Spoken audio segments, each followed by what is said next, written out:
So as we all know, AOC, she's been out on the campaign trail with Bernie Sanders, stumping for Zohran Mamdani, who's absolutely going to win the mayoral election for NYC. And Riley Gaines Mason, she's not happy about that one little bit. You just disagree with her being a socialist. That's all. You disagree with her politics. And she starts these low blows. She starts with you finishing 5th in the national championship among D1 swimmers.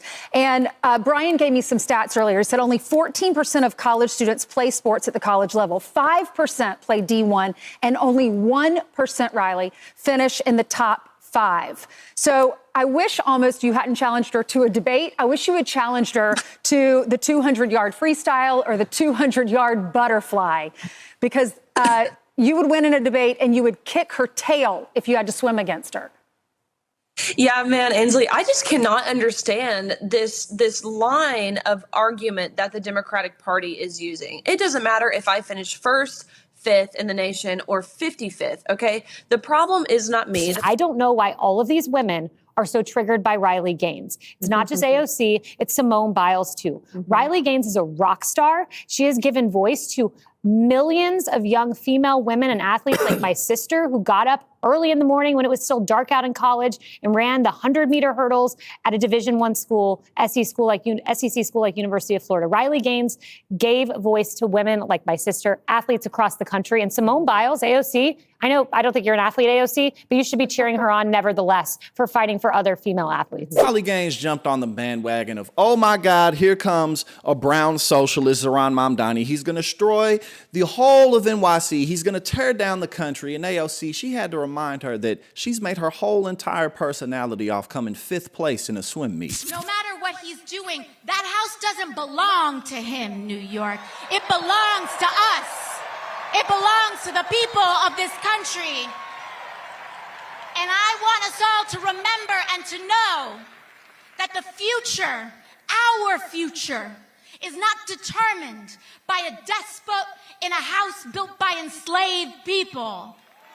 Our future will be determined not in a house built by slaves, but in a city built by freemen, in a city built by unionists and immigrants and suffragists. The bricks laid by working people, past, present, and future, the seamstresses and the unionists who paid for our rights in blood. This city was built by the Irish escaping famine, Italians fleeing fascism, Jews escaping Holocaust, Black Americans fleeing slavery and Jim Crow, Latinos seeking a better life, Native people standing for themselves, Asian Americans coming together in Queens, in Brooklyn, in the Bronx, in Manhattan, in Staten Island, in this country, in a vision to build the freest, toughest, and greatest city on earth, and we will not stop now, New York. It is no surprise.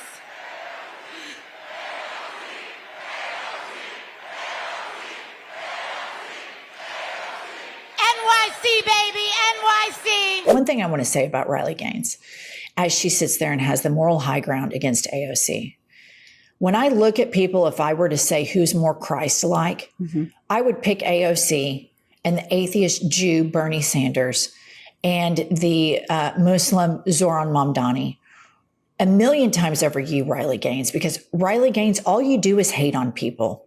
You are wound up like a cheap clock over trans people. You show them no grace, no compassion.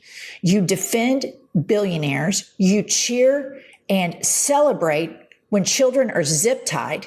And then you have the audacity to get on television and try to lecture people who fight for the people that are suffering, that stand and put their arms around people that need sanctuary. And you try to act like you're better than they are. You're an insufferable. Nobody likes you. And no matter what, you will always have been the dumb bitch that tied for 5th place. And the only place that you could get a job is at bottom feeder Fox News, you insufferable. Nobody likes you, except for the other fake Christians that enjoy in their spare time watching children get zip tied and then sit there and justify it while they read the Bible with their hideous crucifixes around their necks. So you, Riley Gaines. There was a little bit of a seismic shift in politics. All of you noticed it over the weekend. We saw our clearest sign yet that this radical insurgent movement in the Democrat Party is succeeding. And they are ending what has always been known as the Democrat Party in America. After a months-long pressure campaign from the far left, House Minority Leader Hakeem Jeffries finally relented. He gave in, and he gave his endorsement to the socialist running to be mayor of New York City. The House Democrats have chosen a side. They were forced to by that far left that they're so terrified of, and they've shown the world what they really believe. There is no longer a place for centrists and moderates in their party. The candidate that they have endorsed, Mamdani, is somebody who we've talked about a lot from this podium. He sympathized with Hamas and openly embraced anti-Semitic language. He has called to, quote, seize the means of production because he is a Marxist. He's called to abolish our borders, to abolish and end immigration enforcement, to defund the police, and to legalize prostitution, among a long list of hits that I could share with you. Zohran Mamdani is expected to take the helm of one of the most important cities in the world and the largest city in America. And he now has the full blessing of the Democrat leader in the House of Representatives. It is shocking. And that leader and all the other Democrats are going to co-own the consequences of what they do to America's largest city. Every reporter in this room should be asking every House Democrat individually whether they too agree with Hakeem's endorsement of the Marxist agenda. It's an extraordinary moment in the history of American politics, as this is not the kind of history that we need to be making. What we're witnessing is truly the end of the Democratic Party as we've known it. And even some Democrats are now saying that out loud. At this point, it's pretty clear that Zohran's going to be the next mayor of NYC. Actually, in a recent poll from Emerson and The Hill, he was up by 25 points. Now, I don't know what elections you've ever paid attention to, but if you're up by 25 points, you're not coming back. This isn't a football game. This isn't a basketball game.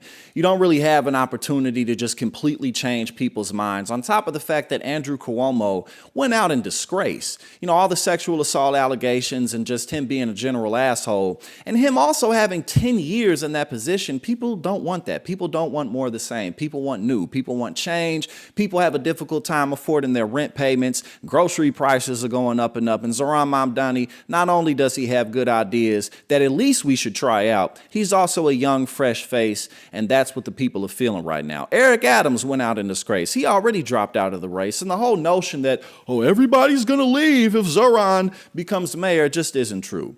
Especially when you look at regular, everyday people who can't afford to just up and leave. They got their whole lives there. And then also, if the billionaires want to up and leave, well, goodbye, y'all can go. Make space. Make room for other people to take over. But they're not going to do that anyway. Leave and go where? What, you going to go to Seattle? You going to go to L.A.? You going to go to other blue cities where taxes are going to befall you? And let's face it, these people can afford it anyway.